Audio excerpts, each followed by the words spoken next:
কি একটা অবস্থা বন্ধু, ফেসবুকে ঢুকতেই পারছি না শালা। ঢুকলেই চোখে কেক আর কেক, নিউজ ফিডে কেক, রিলসে ঢুকলে কেক, ভিডিওতে ক্লিক করলে কেক, স্টোরিতে কেক, গ্রুপে গ্রুপে কেক, পেজে কেক, মেসেজে ঢুকলে গার্লফ্রেন্ডও কেক নিয়ে প্যারা দেয়, বলে জাকির ভাইয়ের কেক খেতে নিয়ে চলো। মাথায় নষ্ট শালা, মনে চায় মাথাটা খুলে ব্রেনের জায়গায় কেক বসিয়ে দিই। হ বন্ধু, আমার তো আরো বড় সমস্যা হচ্ছে।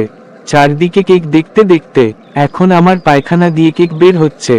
দূর ছেঁড়া, আবাল, কি যাতা বকছিস? সত্যি বন্ধু, ফাজলামি না, সিরিয়াসলি বলছি। তুই তো যাস নাই, আমি তো গিয়েছিলাম ভাইরাল কেক খেতে। এত দূর থেকে গিয়েছি, এক পিস কেক খাওয়ার জন্য তো যাই নাই। তা কয় পিস কেক খাইছস তুই? আর কবেই বা গেলি? আমারে দেখি বললি না কিছু।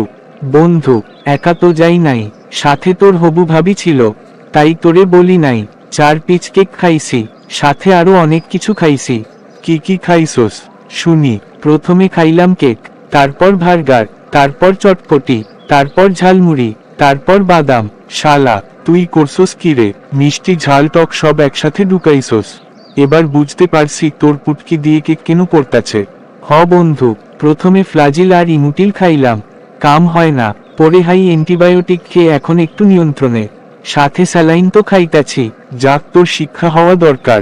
শালা বাঙালি, একটা কিছু পাইলেই চলে, সেটারই নিয়ে পড়ে থাকে। এমন একটা অবস্থা, মনে হয় কেক জীবনেও খায় নাই।